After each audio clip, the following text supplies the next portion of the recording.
Welcome back to Drillers Garage. Do you guys remember this one? That project? Made a couple videos about it?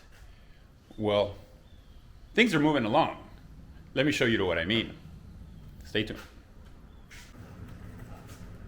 And here's the piggy, up to her usual hijinks. Support boxes. They didn't do anything to her. I finally came to the realization that the best thing to do instead of trying to fix that one is to buy a replacement. So that's what I did. I found a 1983 SC in fairly good condition. I don't know, good would be the right word, but it's in decent condition. I'm gonna have a lot of bugs to work out on this car because, as with any of these old cars that I get, I always have to go and fix all the crap that other people did before me. So let me show you the car. And here she is. This is a 1983 911 SC in gray quartz metallic, or is it quartz gray metallic, something like that. Like I said, it's a fairly decent car. What can I tell you? Right now the sun is kind of low. I mean, the light is kind of low, so it looks beautiful, but you know, the paint has a lot of imperfections. Somebody did some super duper fancy artwork here. You know, it's got it on a couple little places around. There's a bunch of rock chips, and you know, the paint on the fender here is not too hot. I don't know if they would call it orange peel, but anyway, overall it looks okay. In the bright sun, you can definitely see those imperfections better. You know, some more of that beautiful artwork there. What else? Even back here. So that's it on the outside. It's got standard 16 inch, 6 and 7 inch Fuchs. Power antenna works, which is a miracle. And overall, I think it's good for what I needed it for. The beauty of this car is underneath is rock solid. There's no rust on the underside of this car. I found a couple little spots, like right here in the corner, where I think somebody just kind of did a little tack weld. Maybe it was coming apart, so that's getting a little bit of surface rust. Same thing on the other corner, but only in here, and it's really nothing to be concerned about. This sunroof panel needs to be repainted. And what else? My idea was to put the deck lid from the other car, from the other Safari on here, so it'll have like a kind of like a whale tail, not a whale tail, but a Carrera tail. You know what I mean? I think it's a fiberglass one, so it's pretty light, and it'll have the little pins, you know, here and there. I was contemplating the bumper. The other one has a bunch of holes all over it that were drilled out for lightness. And I'm all about adding lightness, but I'll see what I do, because if that's the case, I would have to have it painted, and also I'd have to drill this one out to match. I've thought about maybe tucking the bumpers in. I don't know. There are all kinds of ideas going through my mind right now. I have to get the light pod that goes on the hood here, on the bonnet. What else? My idea is to put a roof rack on it, and just kind of make it cool, you know? I think it has all the potential to be a super cool Safari. Oh, and the mud flaps too. Let's not forget the mud flaps. One of the things I liked about this car was the interior. It's got like this baseball glove colored interior. You know, this seat is seen better days. That's one of the things I'm not too, I don't know, there's a couple of things. Like, for example, the guy who sold me the car, you know, nice guy and everything, but he took pictures of the car in light like this. The car looks beautiful, but you see it in broad daylight, it's not that beautiful. He was very, how can I say, what's the word here? Intentional with the angles at which he shot the interior, so it didn't show all of that and all of that. You know what I mean? So, you know. Also, another thing that I wasn't too happy about when the car arrived, it was only running like on 4 cylinders, maybe 5 on a good day. So immediately, the first thing I had to do, like literally off the truck, I had to go and buy a set of new spark plug wires and spark plugs, even though there's an invoice for spark plug wires, not for spark plugs. The spark plugs hadn't been changed in years, probably decades. But the spark plug wires apparently had been changed, and they used crappy ones. So it was on me now to go and fix other people's, you know, wrongdoings. I pulled the air compressor out also. I have it over there. I'll probably reinstall it. The AC was not working in this car. This boat anchor here of an AC compressor, I don't know why. Haven't looked into it yet. I'm filming this before I even filmed the intro to this car. Problem being is that when the car arrived, it ran on like 4 or 5 cylinders. I look into the invoices and everything. Spark plugs had never been changed. And even though it said it had brand new spark plug wires, I pulled them out and they were garbage. So I bought some new Barus with the shielding. So these are the proper ones. I'm in the process of putting them in right now. And while I had the plow, I also bought new spark plugs. I already put those in though, so I didn't film that. And while I had the spark plugs out, I took the time to, and the opportunity to do a compression test. And basically the compression test numbers were like at 185 all the way across.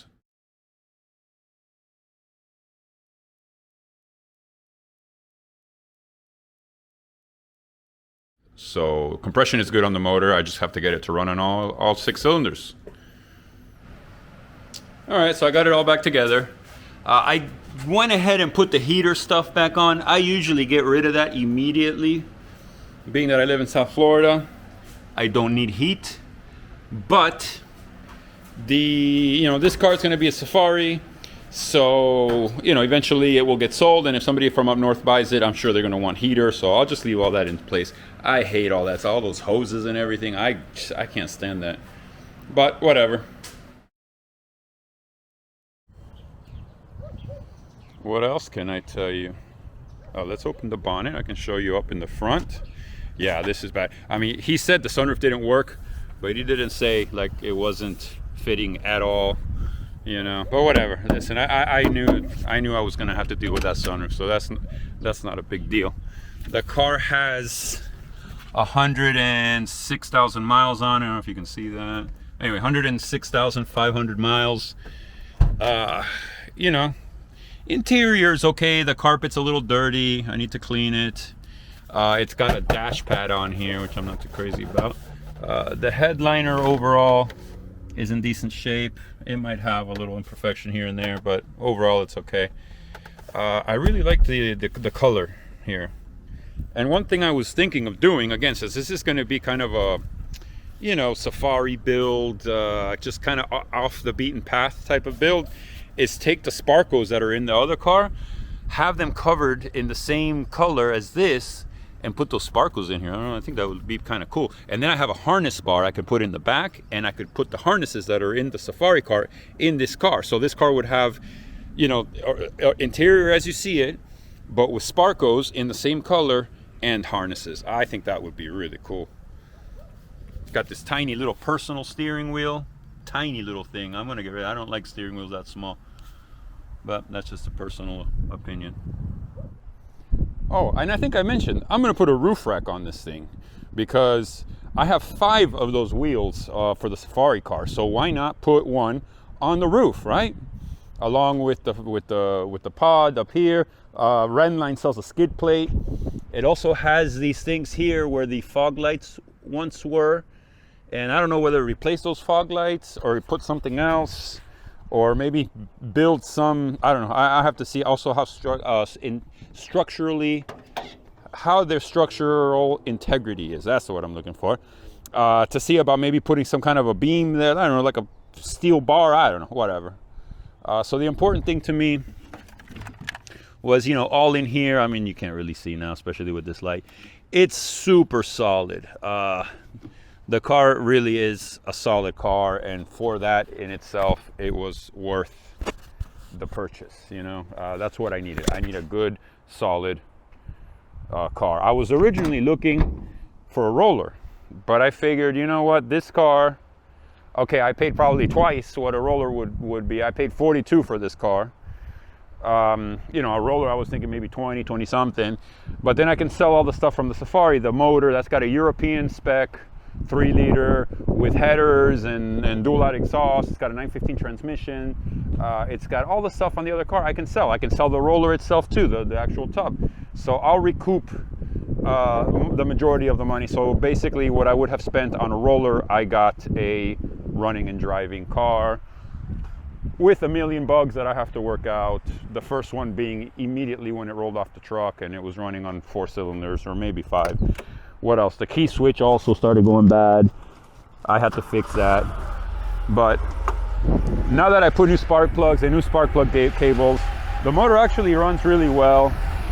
The idle here, I don't know, maybe I can adjust the idle a little bit, but it's running on all 6 cylinders. It runs smooth. It doesn't make any noises. You know, no, not even like valve noise. So that's pretty good. And oh, and one thing that kind of trips me out is the power antenna works. Those things never work. I haven't checked the lights. Let's see if the lights work. All right, so I hit the switch. All of these lights are working. That's good. Side light here is not. Let's check the tail lights. Yeah, okay, I got this light out. I got this light out. And that's about it. Let's see. Man, that sunroof panel is ugly. But nothing that can't be fixed. So yeah, clean Carfax, clean title car.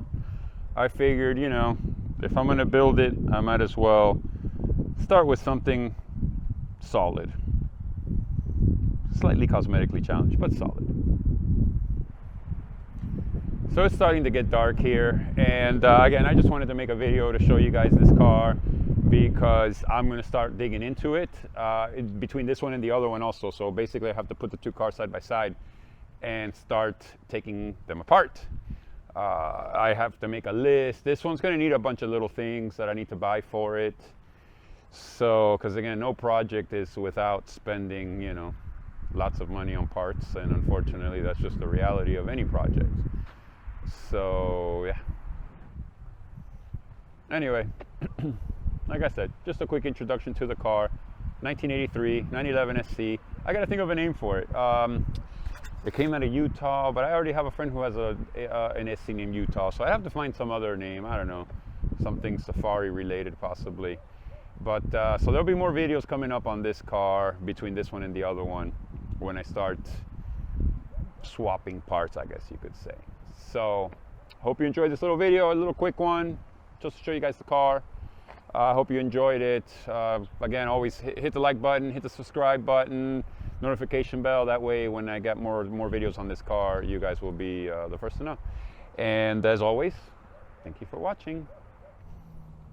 Piggy, you want to ride in the Safari? I mean, it's not a Safari yet, but it's going to be. You want to go off-roading with me in this car? I think she will. She's a trooper.